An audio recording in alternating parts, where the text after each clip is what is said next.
नमस्कार, आपका स्वागत है हमारे चैनल में। और इस वक्त की आपको बड़ी खबर बता दें, जिस हिसाब से दिल्ली में आबकारी नीति को लेकर बवाल मचा है, अब इसमें सीबीआई खुल करके सामने आई है। सीबीआई से सवाल किए जा रहे थे कि सीबीआई ने अब तक चुप्पी साधी हुई है, और मनीष सिसोदिया जिन पर आरोप लग रहे हैं, उन्होंने कहा कि सीबीआई के एक जो जितेंद्र कुमार अधिकारी हैं, उन्होंने 2 दिन पहले सुसाइड किया। उन पर दबाव बनाया जा रहा था, मेरे खिलाफ जांच के लिए दबाव बनाया जा रहा था, इसलिए उन्होंने सुसाइड किया। अब सीबीआई ने उसमें कहा है कि जितेंद्र कुमार का इस केस से कोई लेना देना नहीं है। और इस पर बात करने के लिए हमारे साथ मौजूद हैं अमिल शमशी जी, आइए उनसे बात करेंगे। सीबीआई ने इस मामले में अब कह दिया है कि उस शख्स का जिन्होंने सुसाइड किया, जितेंद्र कुमार, उनका कोई लेना देना ही नहीं है इस मामले में। तो फिर आम आदमी पार्टी, मनीष सिसोदिया इस पर झूठ क्यों बोल रहे हैं? देखिए, आम आदमी पार्टी, मैं बार बार अपने कई इंटरव्यूज़ में इस बात को कह चुका हूँ, आम आदमी पार्टी, अरविंद केजरीवाल देश के सर्वश्रेष्ठ झूठे हैं। अरविंद केजरीवाल का, उनकी पार्टी का, उनके सिसोदिया का, उनके तमाम नेताओं का एकमात्र एजेंडा है, झूठ बोलो, जनता को भ्रमित करो, झूठ बोलो, जनता को बेवकूफ़ बनाओ। बस यही एक मुद्दा लेकर के हमेशा चलते हैं। देखिए, इन्हीं ने जब इनके भ्रष्टाचार खुलने लगे, जब जनता इनकी असलियत को जानने लगी, जब जनता ये जानने लगी कि ये तो बड़े भ्रष्टाचारी हैं, बड़े बड़े घोटाले करते हैं, आम जनता को बेवकूफ़ बना करके उनके धन को लूटने का काम आम आदमी पार्टी वाले कर रहे हैं, जब जनता को ये बात पता चलने लगी तो उन्होंने और जनता को भ्रमित करने की कोशिश की कि देखो, हम पर तो सीबीआई से दबाव बनाया जा रहा है, वो झूठे शोषे छोड़े जा रहे हैं कि हमसे तो कहा जा रहा है कि वो पार्टी तोड़ करके आ जाओ, और हमको तो हम तो बहुत मासूम हैं, हम पर जुल्म किया जा रहा है। लेकिन दिल्ली प्रदेश की जनता और साथ ही साथ पूरे भारत की जनता बाखूबी इस बात को जानती है कि आम आदमी पार्टी पूरी भ्रष्टाचार से भरी हुई पार्टी है। आम आदमी पार्टी की जड़ों में भ्रष्टाचार पहुंच चुका है। अभी आप जो बात कर रहे थे, अभी आप जो बता रहे थे, देखिए, इन्हीं ने क्या किया, ये दिखाया कि मुझ पर सीबीआई का दबाव बनाया जा रहा है, सीबीआई को मेरे खिलाफ इस्तेमाल किया जा रहा है। ये नहीं बताया कि हम वो भ्रष्टाचारी हैं, सिसोदिया भ्रष्टाचारी हैं, खुद सीबीआई।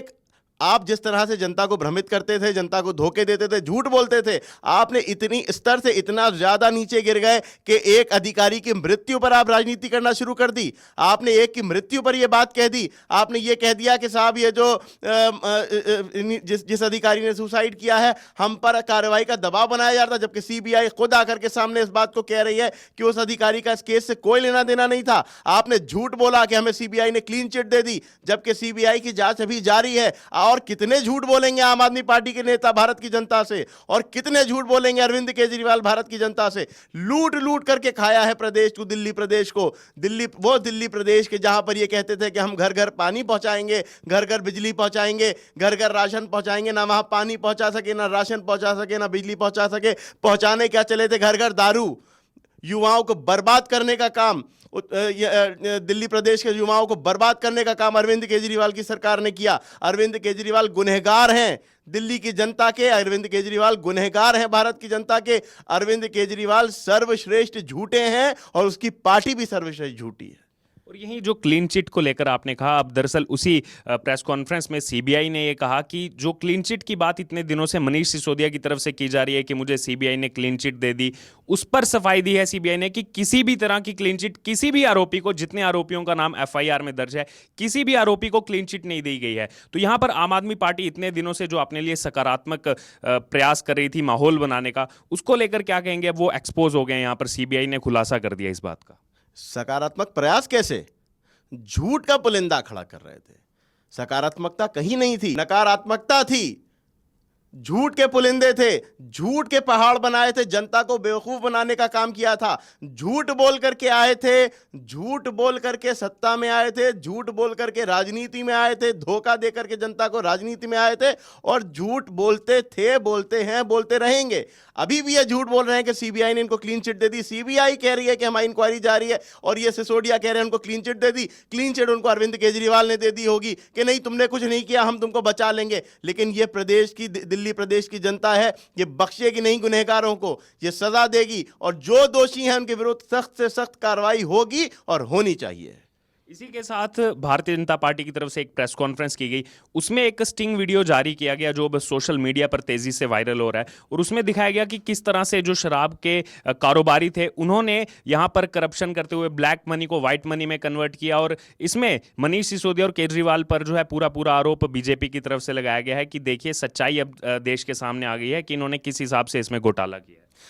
कि एक मैं बता दूं कि इब्तिदाए इश्क है रोता है क्या, आगे आगे देखिए होता है क्या। अभी तो परतें खुलना शुरू हुई हैं, अभी तो एक स्टिंग सामने आया है, अभी देखिए और क्या क्या होता है, अभी देखिए और क्या क्या सामने आता है।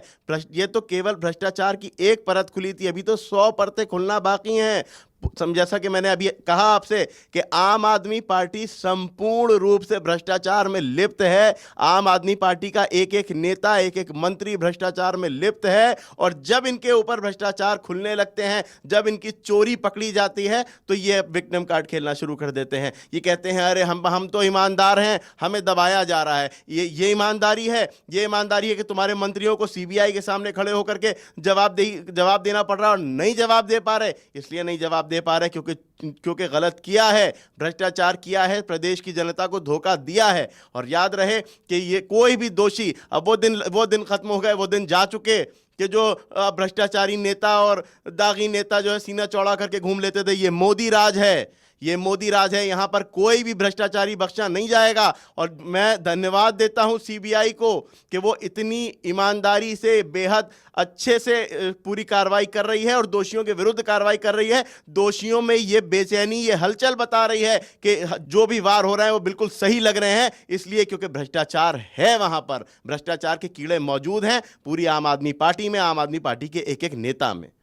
वहीं ये स्टिंग आने के बाद मनीष सिसोदिया ने मीडिया से कहा कि ये एक तरह का मजाक है और मेरे पास ऐसे कई स्टिंग मौजूद हैं, चाहे तो मैं आपको कल दे दूंगा, आप चलाना। तो यहाँ पर अब जनता ये सवाल उठा रही है कि अगर स्टिंग पहले से मनीष सिसोदिया के पास मौजूद हैं तो उन्होंने पहले उसको पब्लिक डोमेन में क्यों नहीं लाया, या फिर अब वो क्या नए स्टिंग बनाकर क्रिएट करके बीजेपी पर जो है फिर से आरोप लगाना चाहेंगे। देखिए ये मैं जैसा कि मैं बार बार कह रहा हूँ, इस इंटरव्यू में मैं बार बार कह रहा हूँ, ये सिर्फ झूठ के पुलिंदे हैं, ये सिर्फ झूठ के पिटारे हैं। ये खुलेंगे, इसमें से सिवाय झूठ के कुछ नहीं निकलेगा। आज इनका एक स्टिंग सामने आया तो ये बता रहे हैं कि इनके पास स्टिंग है। होते तो जो ईमानदारी का चोला ओढ़े हुए, ईमानदारी का ढोंग करने वाले अरविंद केजरीवाल अभी तक क्यों सो रहे थे? क्यों सो रहे थे मनीष सिसोदिया? क्यों सो रही थी पूरी आम आदमी पार्टी का एक एक नेता, एक एक मंत्री क्यों सो रहा था? इसलिए क्योंकि कुछ नहीं था, जो था वो भ्रष्टाचार था, जो सीबीआई खोल रही है। और अभी तो ये कुछ भ्रष्टाचार खुले हैं, अभी और खुलेंगे। 8 साल लूटा है दिल्ली प्रदेश को, 8 साल लूटा है अरविंद केजरीवाल ने दिल्ली प्रदेश को, और एक एक पाई का हिसाब अरविंद केजरीवाल को देना पड़ेगा दिल्ली प्रदेश की जनता को। और इसी बीच मनीष सिसोदिया का एक और बयान आया है। उन्होंने कहा कि मैंने दिल्ली में इतने स्कूल बनवाए गरीब बच्चों के लिए, जो मजदूर हैं, जो ऑटो वाले हैं, उनके लिए मैंने स्कूल बनवाए। अगर ये एक घोटाला है तो मैं चाहूंगा देश का हर शिक्षा मंत्री घोटाला करे और मैं ऐसे ही घोटाले करता रहूंगा। इनके जो झूठ के पिटारे, जो झूठ के पुलिंदे, उसमें सबसे बड़ा झूठ का पुलिंदा यह है कि मैंने आधुनिक स्कूल बनवा दिए। वो कहाँ बना दिए? वो स्कूल कहाँ हैं जो इन्हीं ने बनाए? वो क्यों नहीं जनता को दिखाई दे रहे?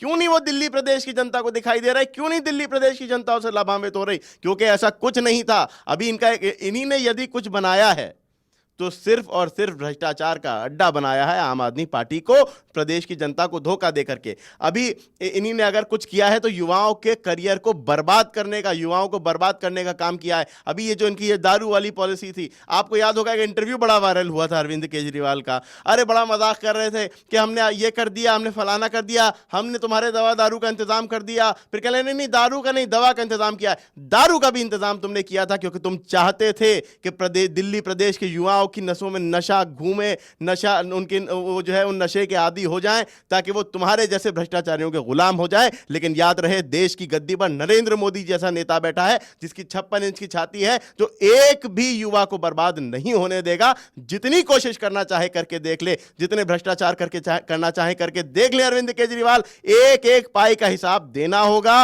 एक एक रुपए का हिसाब देना होगा, एक एक भ्रष्टाचारी सलाखों के पीछे जाएगा। अभी आपने प्रधानमंत्री नरेंद्र मोदी का जिक्र किया, वो गुजरात से आते हैं और गुजरात में आने वाले कुछ समय में विधानसभा का चुनाव है और अरविंद केजरीवाल और आम आदमी पार्टी पिछले 1.5 महीने से लगातार वहां चुनावी दौरे पर है, प्रेस कॉन्फ्रेंस कर रही है, जनसभा कर रही है। गुजरात में अरविंद केजरीवाल ने कहा कि जब मनीष सिसोदिया के खिलाफ कार्रवाई की गई सीबीआई की, तो हमारा जो है गुजरात में 4% वोट बढ़ गया। अब जैसे ही मनीष सिसोदिया को कुछ दिन में गिरफ्तार कर लिया जाएगा, हमारा वोट बैंक 6% और बढ़ जाएगा। इसको लेकर क्या कहेंगे? गुजरात बापू का प्रदेश है, गुजरात गांधी जी का प्रदेश है, गांधी जी की नीतियों पर चलने वाला प्रदेश है गुजरात। और गांधी जी की नीतियों पर यदि कोई चल रहा है वर्तमान में नेता, तो वो नरेंद्र मोदी है। वो प्रदेश के जहां पर, जो बापू का प्रदेश के जहां पर जो है वो दारू बैन करके ये दिखा दिया कि हाँ, ये महात्मा गांधी की नीतियों पर चलने वाला प्रदेश है, ये महात्मा गांधी का प्रदेश है। वहाँ वो प्रदेश के जहाँ की जनता जो है बापू की नीतियों पर चलती है, बापू की शिक्षाओं पर चलने वाली प्रदेश की जनता, वहाँ पर अरविंद केजरीवाल जाकर के अपनी इस तरह की नीति अगर अपने झूठ के पुलिंदे वहाँ फैलाने की कोशिश कर रहे हैं, तो ये उनकी खाम ख्याली है। ये मुंगेरी लाल तुम्हारे हसीन सपने हैं जो कभी पूरे नहीं हो सकते। तुमने दिल्ली की जनता को भ्रमित किया, बेवकूफ़ बनाया और लूटा। तुम पंजाब की जनता को बेवकूफ बना करके लूट रहे हो। लेकिन याद रहे, ये गुजरात है, ये बापू का प्रदेश है, और तुम खुद को बापू के आदर्शों पर चलने वाला कहते हो। तुम्हारी पार्टी भ्रष्टाचारियों से भरी हुई, तुम्हारी पार्टी झूठ का पुलिंदा, तुम्हारे आम आदमी पार्टी का एक एक नेता, एक एक मंत्री झूठ का पुलिंदा, पूरा राजनीतिक साम्राज्य झूठ पर खड़ा है। और तुम खुद को जो है वो बापू की नीतियों पर चलने का नाम लेते हो। बापू का नाम भी अगर तुम आम आदमी पार्टी से जोड़ते हो तो तुम्हें शर्म आनी चाहिए है, क्योंकि तुम बापू के नाम का अपमान करते हो। और मैं आपके इस चैनल पर पूरी जिम्मेदारी के साथ ये कह रहा हूं, यदि गांधी जी की नीतियों पर, गांधी जी की राह पर चलकर किसी ने दिखाया है, तो वो भारत के यशस्वी प्रधानमंत्री नरेंद्र मोदी ने चल के दिखाया है। अरविंद केजरीवाल इस तरह के भ्रमित, इस तरह के झूठ बोलना बंद करें, प्रदेश की और देश की जनता को भ्रमित करना बंद करें। एक आखिरी सवाल, यहाँ पर आपने बात की यशस्वी प्रधानमंत्री नरेंद्र मोदी की। आम आदमी पार्टी की तरफ से ये घोषणा की जा चुकी है कि 2024 का जो लोकसभा चुनाव आने वाला है, उसमें कोई और पार्टी दूर दूर तक नहीं दिख रही, सिर्फ प्रधानमंत्री नरेंद्र मोदी वर्सेस अरविंद केजरीवाल वो चुनाव रहने वाला है। ये तेरी खाम ख्याली है। जो ये, अगर तुम ऐसा सोच रहे हैं अरविंद केजरीवाल, तो ये उनकी खाम ख्याली है, ये उनकी भूल है, ये उनके हसीन सपने हैं कि जो बिस्तर पर लेट करके वो देखते हैं। मैं बता दूं कि भारत में यदि कोई नेता है तो वो नरेंद्र मोदी है। नरेंद्र मोदी के अलावा कोई नेता भारत में नहीं है। याद रहे, भारत में अगर कोई दल राष्ट्रवादी नीति पर चलता है तो केवल और केवल भारतीय जनता पार्टी है। अरविंद केजरीवाल का मुकाबला भारतीय जनता पार्टी से करना ठीक वैसा ही है जैसा कि आसमान और ज़मीन का मुकाबला किया जाए। याद रहे कि अरविंद केजरीवाल नरेंद्र मोदी के पाँव की धूल भी नहीं है। वो खुद को अगर नरेंद्र मोदी के सामने रख रहे हैं तो ये सोच रहे हैं कि नरेंद्र मोदी के मुकाबले आकर के शायद वो बड़े बन जाएं। लेकिन याद रहे कि नरेंद्र मोदी आसमान है, नरेंद्र मोदी भारत के यशस्वी प्रधानमंत्री, और तुम उसके पैर की धूल भी नहीं है। तो ये थे हमारे साथ अजीम शम्सी, और इन्होंने बताया किस तरह से इस समय जो आम आदमी पार्टी पर आरोप लग रहे हैं, आम आदमी पार्टी की दिल्ली सरकार पर आरोप लग रहे हैं आबकारी नीति को लेकर, उसमें आम आदमी पार्टी की क्या भूमिका है और किस तरह से लोगों को भ्रमित करने का प्रयास किया जा रहा है।